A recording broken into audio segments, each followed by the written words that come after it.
السلام عليكم. في الفيديو اللي فات اتعلمنا ازاي نخلي البرنامج يستقبل بيانات من المستخدم باستخدام كلمة input، وعرفنا ان المستخدم ممكن يكتب اي حاجة، ممكن يكتب اسمه او عمره، ممكن يكتب اي كلمة او اي رقم. لكن هنا ظهر لنا سؤال مهم جدا: هل الكمبيوتر بيفهم كل البيانات دي بنفس الطريقة؟ يعني لو كتبت 20 وكتبت احمد، هل الاتنين بالنسبة للكمبيوتر نفس الحاجة ولا كل واحدة ليها نوع مختلف؟ وده بالظبط موضوع فيديو النهاردة: data types أو أنواع البيانات في بايثون. مش بس بايثون، يعني أي لغة تانية فيها نفس المفاهيم اللي هنتكلم فيها النهاردة. لكن قبل ما نبدأ، لو محتوى البرمجة والذكاء الاصطناعي بيعجبك ما تنساش تعمل لايك وسبسكرايب والحاجات دي. يعني يلا نبدأ. خلينا نجرب تجربة بسيطة. هنكتب برنت 20، حلو، وهنعمل رن.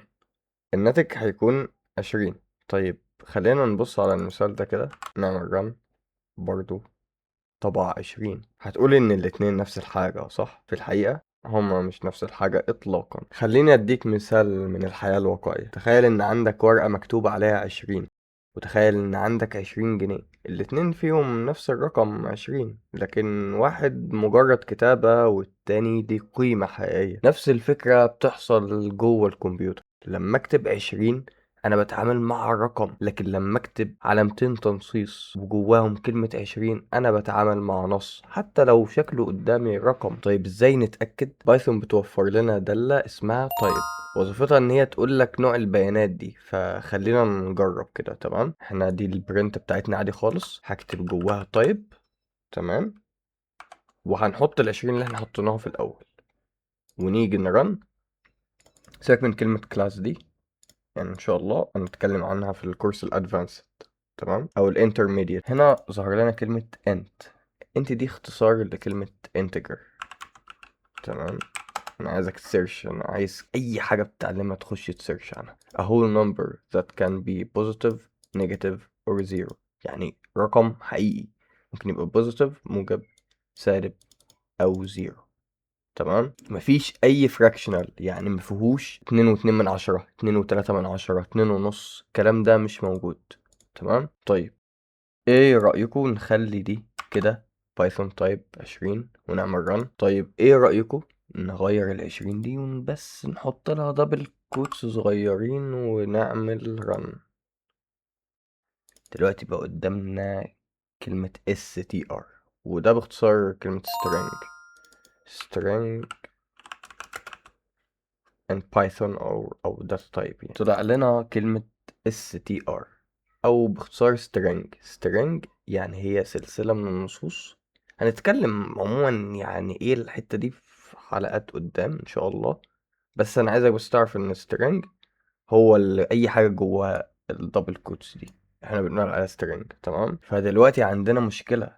احنا بنعتبر ان الاتنين دول واحد لما جينا عملنا رن كده، ولما جينا نشيل الكود دول احنا بالنسبة لنا شايفينهم انهم واحد، بس الكمبيوتر هنا مش شايف خالص علامة الورنينج دي، او بيقولك انت عايز هنا يبقى فيه نيو لاين. اتعلم دايما برضو ان السطر بيكون هنا لوحده وانت بتبدأ في نيو لاين، مفيش وايت سبيسز. وايت سبيس يعني مسافة فاضية كده، تمام؟ لا، انت بتخلص كده وبتنزل سطر جديد. تمام، نرجع تاني. طيب ايه هو السترنج؟ السترنج ده هو اي نص بين علامتين تنصيص بالظبط كده. يعني لو كتبنا سيف ديف اي حاجه احنا كنا عموما كنا بنطبعها وانت كنت بتتمرن عليها، اتمنى يعني ان انت كنت بتطبق. يعني انت بدأت السترينج اصلا من بدري. يعني انت لو بادئ معانا فانت بقالك 3 اسابيع بتتعامل مع السترينج. ولو برضو عملنا هالو وورلد اللي انت المفروض تكون كتبت حاجه زيها، ده سترينج. كل ده نصوص، كل دي نصوص. تمام، بمجرد ما بنشيل علامة التنصيص دي ونكتب رقم الانتجر، تمام، انا كده بقى عندي ارقام. طيب لو انا بقى الارقام دي ضفت لها فاصلة، يعني كلنا غالبا عارفين الرقم ده، هل لو انا جيت رنيت كده هيطبعهولي كله ولا هياخد منه حتة ويطبع لي 3 بس؟ طبع لي الرقم ده. طيب تيجي نشوفه كده. طيب طبعا ده رقم، هتقول لي ايه؟ انتجر، انت لسه شارحها حالا. اقول لك شاطر، ممتاز، دي حاجة أنا يعجبني إن أنت تفكر، بس يعني للأسف الدنيا ما بتمشيش كده. دي حاجة اسمها فلوت، تمام؟ يعني رقم فيه كسر، رقم عشري.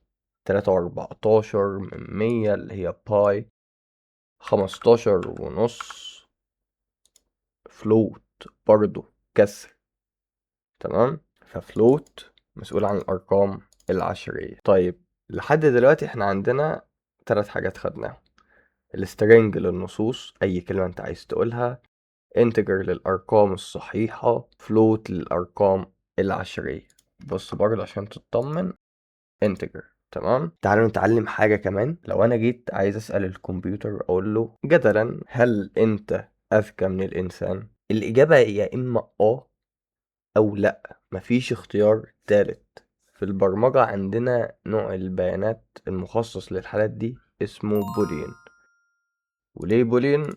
يعني ده الجبر البولياني، تمام. فممكن تسيرش عن الموضوع اكتر لو مهتم يعني. فهو typically true or false. فايه رأيكم نستغل الكلمة دي ونحط بدل 15 دي نحط جوه هنا true، تمام. ونيجي نرن، كتب لنا بول، زي ما انت خمنت بوليان، بول، تمام. فده النوع الرابع معانا. هل في انواع بيانات تانية؟ هناخدها النهاردة؟ لا. هناخدها امتى؟ لما يجي وقتها، تمام. طيب سؤال مهم، احنا ليه اصلا محتاجين انواع بيانات؟ ليه الكمبيوتر ما يعتبرش كل حاجة نصوص ونخلص؟ الاجابة بسيطة، لان طريقة التعامل مع كل نوع مختلف. بص على المثال ده كده، خلينا نعمل مثلا 10 زائد 5 ونرن، ده انا 15، ممتاز جدا. لكن لو كتبنا كده، متخيل ايه اللي يحصل؟ انا كده كنت الفترة لما كنت بعمل كده انا كنت بطبع انتجر مع انتجر، لكن كده لو انت عايز تعرف دي، ده انا كده بعمل كنترول زد وكنترول شيفت زد، تمام. كده كنترول شيفت زد وكده كنترول زد، ماشي حلو. تعالوا نرن كده ونشوف. طبعا ل 105، لا، لان هو شايفه نص، هما بيجمعهم مع بعض. بالنسبه له علامه الجمع دي مش اللي انت بتشوفها، هو بالنسبه له ان هو بيحط الحاجتين دول مع بعض. ايه القصه ديت بقى الكونكاتينيشن؟ ان شاء الله يعني نشرحها في فتره ممكن ان شاء الله. تعالوا نرن كده. احمد 5، هو ما تعملش مع العشرة اللي هنا ان هي 10، ان هي رقم، لا، هو اتعامل معاها على انها نص، وهرنه كده طبق 105. ده كل اللي عمله، سيف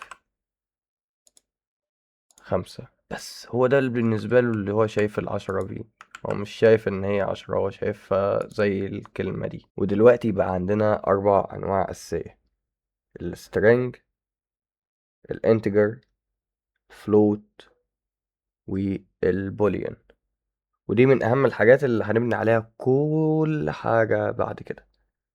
لكن في مشكلة صغيرة، احنا عرفنا انواع البيانات، لكن البيانات دي فين اصلا؟ معلش كده، يعني لو انا عندي اسم او عمر او رقم مثلا، ازاي اخزنه جوه البرنامج وارجع استخدمه بعدين؟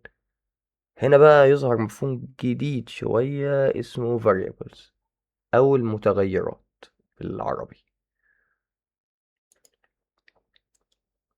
وده بالظبط اللي هنتعلمه في الفيديو الجاي ان شاء الله. فيعني خلص وتابع واعمل تاسكاتك. هديكوا تاسك في الكومنتس اعمله. لما تخلصوا ان شاء الله تلاقي الفيديو نازل بعد على طول. وما تنساش لو الفيديو فادك، زي ما قلت لك بقى، لايك وسبسكرايب وكده، وشير بقى مع لو حد مهتم كده يعني بصيله. واكتب لي في التعليقات، يعني لو انا سألتك دلوقتي نوع البيانات الخاصة بالقيمة دي، هل هي string ولا integer؟ اشوفكم في الفيديو الجاي. Peace out.